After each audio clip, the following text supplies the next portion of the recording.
Question 7 में ये कहा गया है कि एक कॉन्केव मिरर है और इस मिरर की रेडियस ऑफ कर्वेचर 20 सेंटीमीटर है।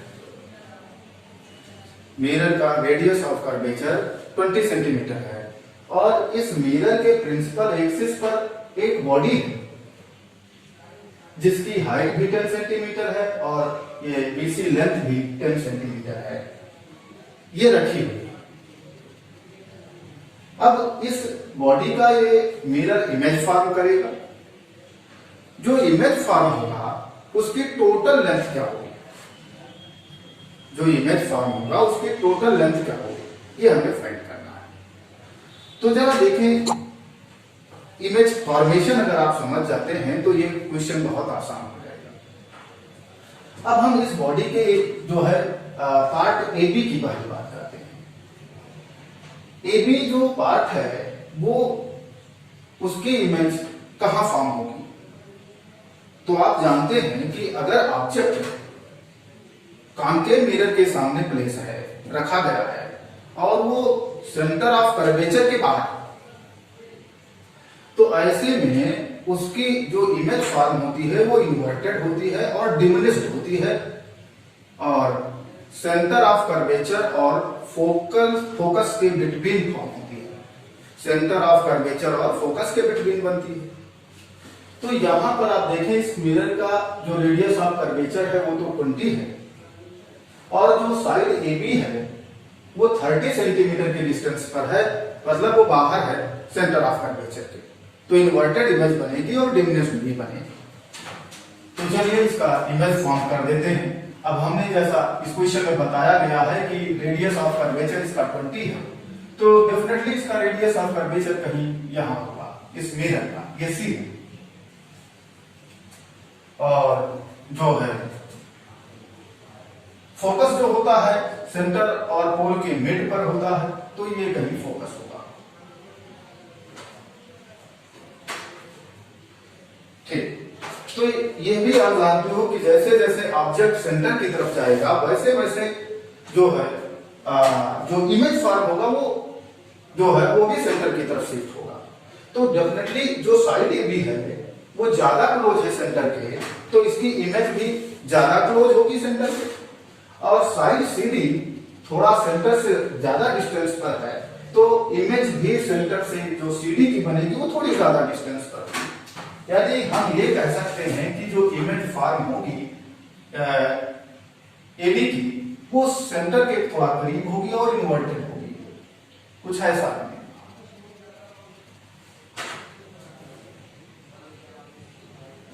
और भी एक बात ये भी जानते हैं आप कि जो एग्जैक्टली सेंटर पर बॉडी होती है तो उसकी साइज बिल्कुल उतने बड़ी बनती है जितना बड़ा उसका ओरिजिनल साइज होता है। तो डेफिनेटली एबी की जो साइज बनेगी वो थोड़ी सीधी से बड़ी बनेगी। तो ये हो गया ए बी की साइड। ए बी जो है कि ये इमेज है तो हम इसे ए डैश बी डैश कहते हैं। और जो सी डी साइड है इसकी जो इमेज बनेगी वो थोड़ी डिमिनिश्ड बनेगी कंपैरिजन टू ए बी, तो वो थोड़ा सेंटर से अवे होगी। तो कहीं सपोज कर लिया ये बनेगी, ये साइड हो गई सी, तो ये है डी डैश सी डैश। तो जो बीसी साइड होगी वो ये बन गई, उसकी इमेज ये होगी। तो कुछ इस तरीके की इमेज फॉर्म होगी ऑब्जेक्ट जो हमने प्लेस किया था। हमें टोटल लेंथ इसकी बतानी है, मतलब C dash D dash C dash plus C dash B dash plus B dash A dash, in total को ऐड कर लेना है। तो पहले मैं साइड ए बी की ही सॉल्व करता हूं। For the side A B, अगर आप इसे देखें तो ये मिरर से जो साइड ए बी है वो 30 सेंटीमीटर पर है, तो ये हो गया -30 सेंटीमीटर। और इस मिरर की जो फोकल लेंथ है, जैसा आप जानते हो कि रेडियस ऑफ कर्वेचर का जस्ट हाफ होता है, तो ये हो गया कैपिटल आर यहां गिवन है -20 और अपॉन में 2, तो फोकल लेंथ हो गई -10 सेंटीमीटर। तो अब आप मिरर फार्मूला अप्लाई करके इमेज जो ए डैश बी डैश फॉर्म और आप कितने डिस्टेंस पे फॉर्म होगा फाइंड कर सकते हो। इमेज मिरर फार्मूला है 1 b + 1 q = 1 f। Values put करते हैं इसमें, 1 upon b plus 1 upon u is equal to minus 30 equal to 1 upon f is minus 10। इसे सिंप्लीफाई करते हैं तो v की वैल्यू जो आएगी वो माइनस 15 सेंटीमीटर आएगी। यानी जो साइड AB है उसकी जो इमेज फॉर्म होगी वो माइनस 15 सेंटीमीटर पर फॉर्म होगी, यानी लेफ्ट में ही फॉर्म होगी और 15 सेंटीमीटर होगी। यानी ये जो डिस्टेंस मैं दिखा रहा था O से B डैश A डैश की ये होगी 15 सेंटीमीटर। क्लियर? अब इसकी साइज कितनी होगी, इसकी जो लेंथ बन रही है A डैश B डैश वो कितनी होगी, इसके लिए हमें लीनियर मैग्निफिकेशन का कांसेप्ट अप्लाई करना होगा। तो आप जानते हो कि height of the image upon height of object equal to minus v upon u होता है। इसमें वैल्यूज को पुट कर लेते हैं तो height of image हमें फाइंड करना है upon height of object, वो तो इमेज है, ऑब्जेक्ट AB में ले रहा हूं तो इसकी हाइट 10 सेंटीमीटर है और प्रिंसिपल एक्सिस के अपवर्ड में है तो प्लस 10 होगा और इक्वल टू माइनस v अभी मैं कैलकुलेट कर चुका हूं माइनस 15 और u गिवन है माइनस 30।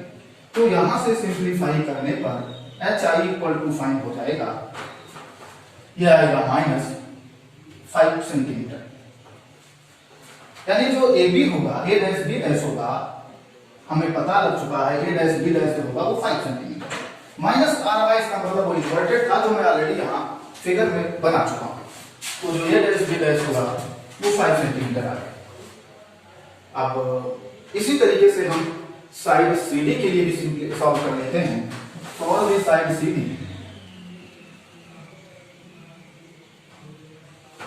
अगर हम CD साइड के लिए सॉल्व करते हैं तो इसकी जो डिस्टेंस है मिरर से वो 30 तो ये था और 10 ये और ऐड हो जाएगा तो ये 40 सेंटीमीटर है। तो U equal to minus 40 centimetre और फोकल लेंथ तो वही है माइनस 20/2 यानी माइनस 10 सेंटीमीटर। फिर से हम यहाँ मिरर फॉर्मूला अप्लाई कर लेते हैं 1/b plus 1/u equal to 1/f।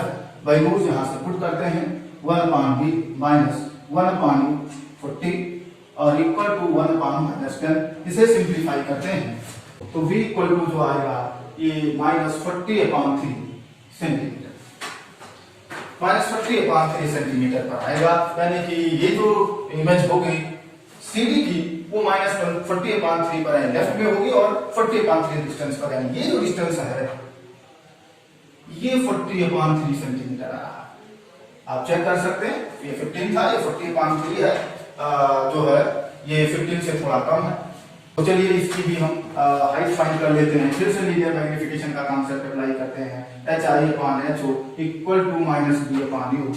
तो HI हमें फाइंड करना है और HO फिर से यहाँ पर हमें पता है कि HO CD है और CD 10 सेंटीमीटर है और अपवर्ड साइड में है तो plus 10 equal to minus B अभी मैं सॉल्व कर चुका हूँ माइनस 40/3 और U की वैल्यू 40 सेंटीमीटर है माइनस पे।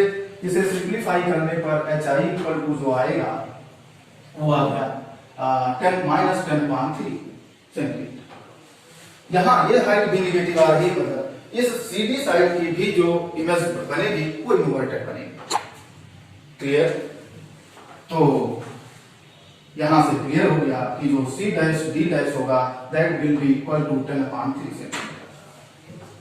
तो अब देखें आप A डैश B डैश में फाइंड कर चुका हूं, C डैश D डैश भी फाइंड कर चुका हूं। एक साइड अभी फाइंड करनी है B डैश C डैश की जो लेंथ होगी वो क्या होगी। तो जैसा फिगर में दिख रहा है कि B डैश C डैश की जो लेंथ, ये जो लेंथ है ये हम फाइंड कर सकते हैं 15 में से 40/3 को सब्ट्रैक्ट करके। तो फाइंड कर देते हैं B dash C dash equal to 15 minus 40/3। तो ये आ जाएगा माइनस 5/3 सेंटीमीटर। तो टोटल लेंथ कितनी हो जाएगी, देयरफॉर टोटल लेंथ जब आप सॉल्व करेंगे तो ये तो है A dash B dash plus B dash C dash plus C dash D dash, सारी वैल्यूज को आप यहां पुट कर लीजिए। तो ये डैश B डैश मैं सॉल्व कर चुका हूं जो है 5 सेंटीमीटर है और B डैश C डैश अभी मैंने सॉल्व किया 5/3 सेंटीमीटर है और plus C dash D dash ये मैं सॉल्व कर चुका हूं 10/3 में। तो ये सब ऐड कर लीजिए तो यहाँ रहा है 10 सेंटीमीटर।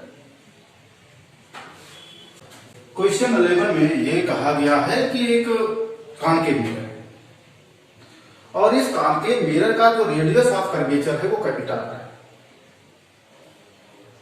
इसका फेस अपवर्ड में रखा गया है और उसमें लिक्विड फिल किया गया है और उस लिक्विड का रिफ्रैक्टिव इंडेक्स म्यू है।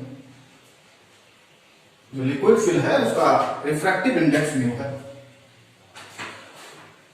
और इसके जो प्रिंसिपल एक्सिस है उस पर एक ऑब्जेक्ट वो प्लेस किया गया है, कुछ हाइट पर प्लेस किया गया है। वो हाइट कितनी होगी इस वाटर लेवल से ये फाइंड करना है। वाटर लेवल से कितनी हाइट पर ये ऑब्जेक्ट प्लेस किया गया वो फाइंड करना है। लेकिन ये बताया गया है कि इस ऑब्जेक्ट की इमेज फाइनली इसी के पोजीशन पे बन जाए। इस ऑब्जेक्ट की इमेज फाइनली इसी के पोजीशन पर बन जाए। तो ये कैसे पॉसिबल है? ये तो तभी पॉसिबल है जब इससे चलने वाली जितनी भी रेज हों उन सभी रेज का पहले तो इस वाटर से जो भी लिक्विड होगा उस लिक्विड में रिफ्रैक्शन होगा, फिर रिफ्रैक्शन के बाद वो रेज इंसिडेंट होंगी इस कॉन्केव मिरर पर। अब क्वेश्चन में कहा गया है कि फाइनली वो जो इमेज फॉर्म होनी चाहिए वो उसी पोजीशन पे होनी चाहिए जहां ऑब्जेक्ट प्लेस किया गया। तो डेफिनेटली जब मिरर पर इंसिडेंट होगी तो रेज जो मिरर पे इंसिडेंट हो रही होंगी उन रेज को मिरर उन्हीं के डायरेक्शन में फिर से रिटर्न बैक वापस लौटा देगा, यानी रेज को इन्वर्ट कर देगा। अगर रेज को इन्वर्ट कर देता है तभी फाइनली वो ऑब्जेक्ट के पोजीशन पर ही इमेज फॉर्म हो जाएगी। अब मिरर रेज को इन्वर्ट कब करेगा ये एक इंपॉर्टेंट बात है। तो मिरर रेज को इन्वर्ट तभी करता है, उन्हीं से के पाथ पे वापस दोबारा लौटा देता है जब वो रेज उसके सेंटर ऑफ कर्वेचर से आ रही है। एक बात फिर ध्यान दें, कॉन्केव मिरर रेज को तभी इन्वर्ट करता है, उसके डायरेक्शन में वापस लौटा देता है जब रेज सेंटर ऑफ कर्वेचर से आ रही है। पहले तो रिफ्रैक्शन जो भी रे यहां से चल रही है वो वाटर से इसका रिफ्रैक्शन होता है और आफ्टर रिफ्रैक्शन जो रे है वो मिरर पर इंसिडेंट हो रही है।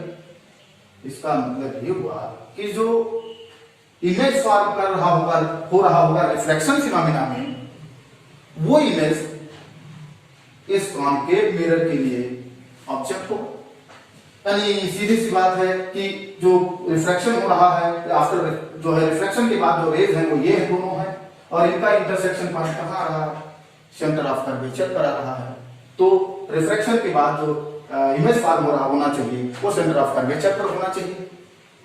अब आप देखिए यहां से कितनी थिकनेस है, ये थिकनेस तो स्मॉल h बताई गई है। तो स्मॉल h थिकनेस की वजह से जो अपैरेंट डेप्थ होगी वो इतनी होनी चाहिए और इतनी डेप्थ कितनी है, ये यहां से जो डेप्थ होगी इतने से वाटर से ये अपैरेंट डेप्थ होगी और ये अपैरेंट डेप्थ हमारी होनी चाहिए। कितनी होनी चाहिए वो आप ज्योमेट्री से सॉल्व कर सकते हो। h अपैरेंट जो होगी वो इतनी पूरी हाइट में से इतनी हाइट अगर हम सब्ट्रैक्ट कर दें तो आ जाएगा, यानी कैपिटल R में से स्मॉल h सब्ट्रैक्ट कर तो ये अपैरेंट डेप्थ हो जाएगी।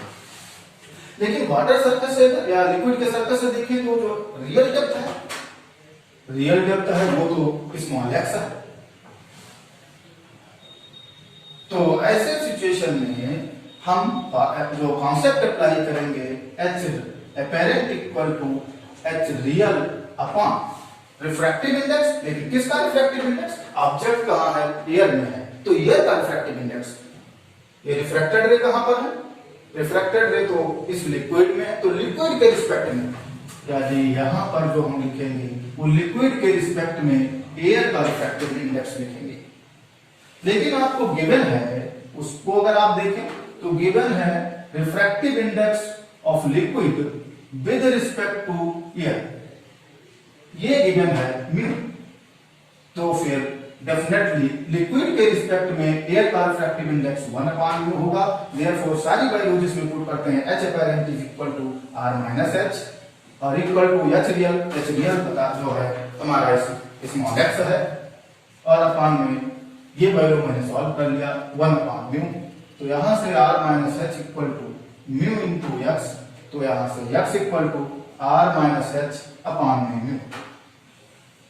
जो लिक्विड का लेवल होगा उस लिक्विड लेवल से r minus H upon mu इतनी हाइट पर ऑब्जेक्ट को प्लेस अगर आप करते हैं तो फाइनली जो इमेज फॉर्म होगी वो ऑब्जेक्ट के पोजीशन पर ही इमेज फॉर्म हो जाएगी। क्वेश्चन 13 में दो मिरर्स हैं, एक मिरर M1 है और दूसरा मिरर M2 है। M1 कॉन्केव मिरर है और M2 कॉन्वेक्स मिरर है। इन दोनों कुछ डिस्टेंस पर प्लेस किए गए हैं, लेकिन दोनों की जो फोकल लेंथ है वो न्यूमेरिकली इक्वल है और दोनों की फोकल लेंथ 20 सेंटीमीटर बताई गई है। इसकी भी 20 सेंटीमीटर है, कॉन्केव की भी, और 20 सेंटीमीटर कॉन्वेक्स की भी है। दोनों की फोकल लेंथ 20 सेंटीमीटर बताई गई। कॉन्केव मिरर से 30 सेंटीमीटर की डिस्टेंस पर एक ऑब्जेक्ट प्लेस किया गया है और ये कहा गया है कि फर्स्ट रिफ्लेक्शन होगा और दूसरी बात जब फर्स्ट रिफ्लेक्शन के बाद में वो रेज दूसरे मिरर पर जाकर इंसिडेंट होगी, फिर सेकंड रिफ्लेक्शन होगा। लेकिन इन दोनों रिफ्लेक्शन में दो इमेज फॉर्म होगी, लेकिन एक इमेज ऑब्जेक्ट के पोजीशन पर ही बनती है। ये क्वेश्चन में बताया गया, ध्यान दें एक बार। कैसे कहा ये गया है कि आप किसी भी मिरर से स्टार्ट करिए, M1 से M2 से, सपोज पहले मैं M1 से स्टार्ट करता हूं तो M1 पर रेज ऑब्जेक्ट से जाकर इंसिडेंट होगी, तो फर्स्ट रिफ्लेक्शन होगा M1 से और फर्स्ट इमेज फॉर्म होगी। फिर जो रिफ्लेक्टेड रेज होंगी वो सेकंड मिरर पर जाकर इंसिडेंट होंगी, फिर से रिफ्लेक्शन होगा, सेकंड इमेज फॉर्म होगी। तो दो सक्सेसिव रिफ्लेक्शंस में दो इमेज फॉर्म होंगी और उन दोनों में एक इमेज ऑब्जेक्ट के पोजीशन पे फॉर्म होती है। ये क्वेश्चन में बताया गया है। अगर ऐसा होता है तो आपको ये बताना है कि इन दोनों मिरर्स के बिटवीन सेपरेशन क्या रही होगी। अगर ऐसा हो जाए तो ये फाइंड करना है कि दोनों मिरर्स के बिटवीन सेपरेशन क्या होगी। तो देखें, सबसे पहले तो हम ये कंसीडर कर ले रहे हैं, ऑब्जेक्ट को बताया ही गया है कि फर्स्ट मिरर से 30 सेंटीमीटर पर है, लेकिन सेकंड मिरर से कितनी डिस्टेंस पर ये नहीं बताया गया है। तो ये डिस्टेंस हम x कंसीडर कर लेते हैं। अगर हम ऐसा कंसीडर कर लेते हैं तो दोनों मिरर्स के बिटवीन जो सेपरेशन होगी that will be equal to 30 plus x। अगर हम x फाइंड कर लेते हैं तो दोनों ऐड करने पर हमें दोनों मिरर्स के बिटवीन सेपरेशन फाइंड हो जाएगी। चलिए इस स्ट्रेटजी को अप्लाई करते हैं। और एक बात मैंने ये भी कंसीडर कर लिया है कि राइट वर्ड डिस्टेंस हमारा पॉजिटिव है और लेफ्ट वर्ड डिस्टेंस हमारा नेगेटिव है। तो हम फर्स्ट मिरर के लिए फर्स्ट रिफ्लेक्शन ले रहे हैं। We take first reflection at the mirror M1। Mirror M1 पर फर्स्ट रिफ्लेक्शन ले रहे हैं। हम फर्स्ट रिफ्लेक्शन जो है मिरर M1 पर अगर लेते हैं तो मिरर M1 से 30 सेंटीमीटर राइट में ऑब्जेक्ट प्लेस है, तो ऐसे में जो ऑब्जेक्ट डिस्टेंस होगी U इक्वल टू ये तो प्लस 30 होगी, क्योंकि मिरर M1 से राइट में 30 सेंटीमीटर पर ऑब्जेक्ट है और फोकल लेंथ F1 ये भी देखिए इसका फोकस राइट में है तो प्लस 20 होगा। हाँ यहाँ ध्यान दें, यहाँ ट्रेडिशन ब्रेक हो रहा है। ट्रेडिशनली तो हम ऑब्जेक्ट के डिस्टेंस को जनरली लेफ्ट में रखते थे तो निगेटिव लिखते थे और कॉन्केव की फोकल लेंथ भी निगेटिव ली जाती थी, लेकिन हमने थोड़ा सा यहाँ आपको समझना होगा कि थोड़ा चेंज किया है। हमने राइट वर्ड डिस्टेंस को पॉजिटिव लिया है और लेफ्ट वर्ड डिस्टेंस को निगेटिव लिया है। तो ऐसे में कॉन्केव का फेस मैंने राइट में रखा है तो फोकल लेंथ पॉजिटिव होगी और ऑब्जेक्ट भी राइट में है तो ऑब्जेक्ट की भी डिस्टेंस पॉजिटिव होगी।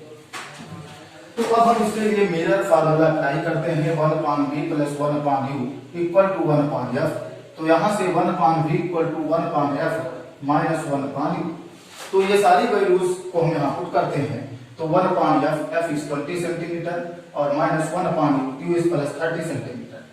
तो ये वैल्यूज पुट करने के बाद इसे सिंप्लीफाई करते हैं। यहाँ से v equal to plus 60 centimetre आ रहा है, यानी जो इमेज फॉर्म होगी फर्स्ट मिरर में जो फॉर्म करेगा वो फर्स्ट मिरर से 60 सेंटीमीटर में डिस्टेंस पे फॉर्म करेगा और पॉजिटिव आया है इसका मतलब राइट में ही 60 पर ये फॉर्म करेगा। तो जो है अब 60 पर अगर फॉर्म करता है, चलिए मैं कंसीडर कर ले रहा हूं कि भाई वो 60 सेंटीमीटर कहीं यहाँ आ रहा है। ये यहाँ पहले मिरर ने I1 इमेज को फॉर्म किया है, यानी यहां से जो मैं डिस्टेंस ले रहा हूं, ये पूरी डिस्टेंस मैं 60 सेंटीमीटर यहां तक कंसीडर कर रहा हूं। ये इमेज पहले मिरर पर फर्स्ट रिफ्लेक्शन से हमें अटेन हुआ है। अब वो जो रिफ्लेक्टेड रे होंगी वो फिर से मिरर M2 पर इंसिडेंट होंगी। इसका सीधा सा मीनिंग हुआ कि जो सेकंड मिरर पर जब हम रिफ्लेक्शन लेंगे तो उसके लिए जो ऑब्जेक्ट होगा वो पहले मिरर का ने जो इमेज फॉर्म किया था I1, वही दूसरे के लिए ऑब्जेक्ट हो जाएगा। तो ऑब्जेक्ट के डिस्टेंस फॉर सेकंड रिफ्लेक्शन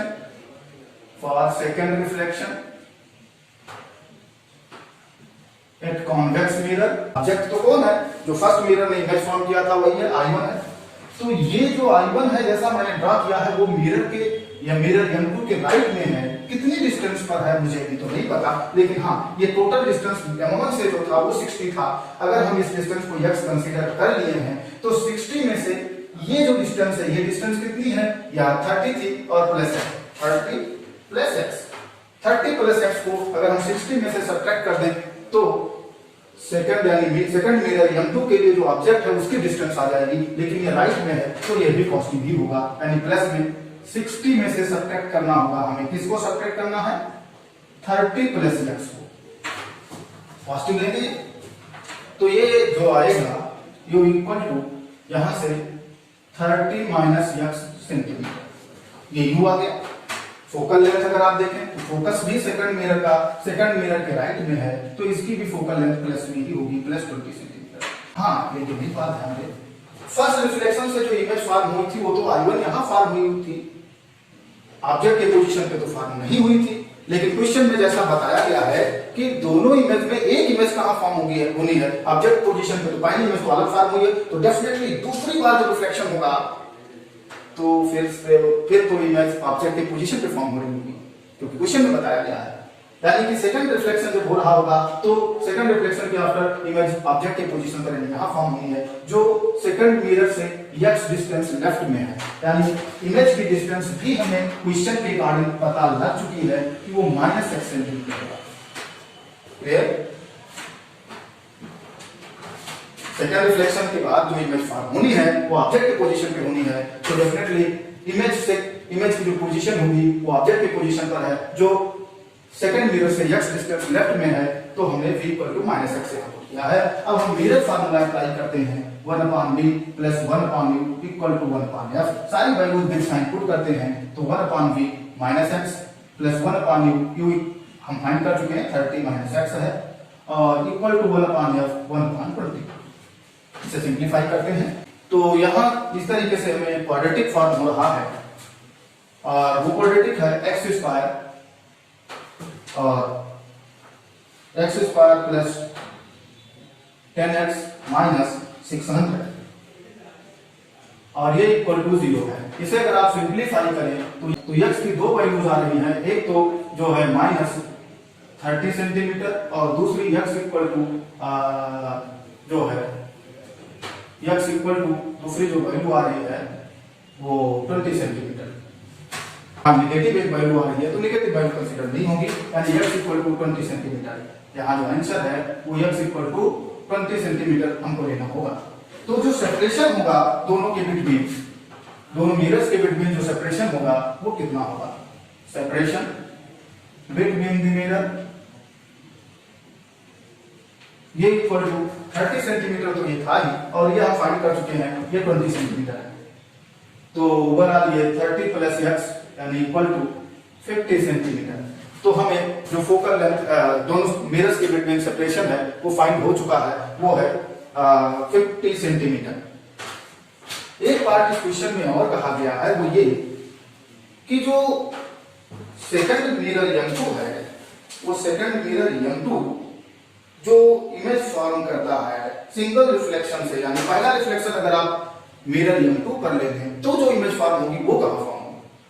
ध्यान दें, सेकंड पार्ट में ये कहा गया है कि फर्स्ट रिफ्लेक्शन में से अभी मैंने जो फर्स्ट रिफ्लेक्शन लिया था वो तो मिरर M1 पर लेकर सॉल्व किया, लेकिन वो क्वेश्चन में ये कह रहा है कि अगर आप फर्स्ट रिफ्लेक्शन हम मिरर M2 पर लें तो मिरर M2 जो फर्स्ट इमेज फॉर्म करेगा वो कहां करेगा, देखें अब हम चूंकि सॉल्व कर चुके हैं कि ये जो ऑब्जेक्ट वो है वो सेकंड मिरर M2 से x डिस्टेंस पर है और x हम सॉल्व कर चुके हैं 20 सेंटीमीटर है।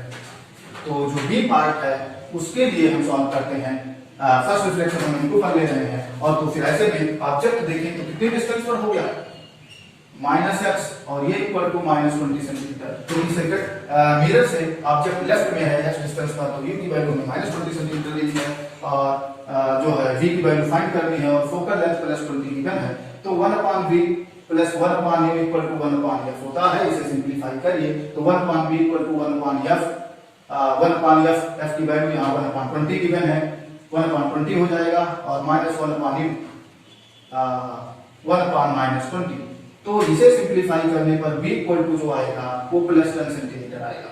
यानी अगर फर्स्ट रिफ्लेक्शन सेकंड मिरर पर लेते हैं तो ऐसे सिचुएशन में जो इमेज फॉर्म करेगा M2 वो सेकंड मिरर से 10 सेंटीमीटर के डिस्टेंस पे फॉर्म होगा, पॉजिटिव आ रहा है मतलब राइट में फॉर्म होगा।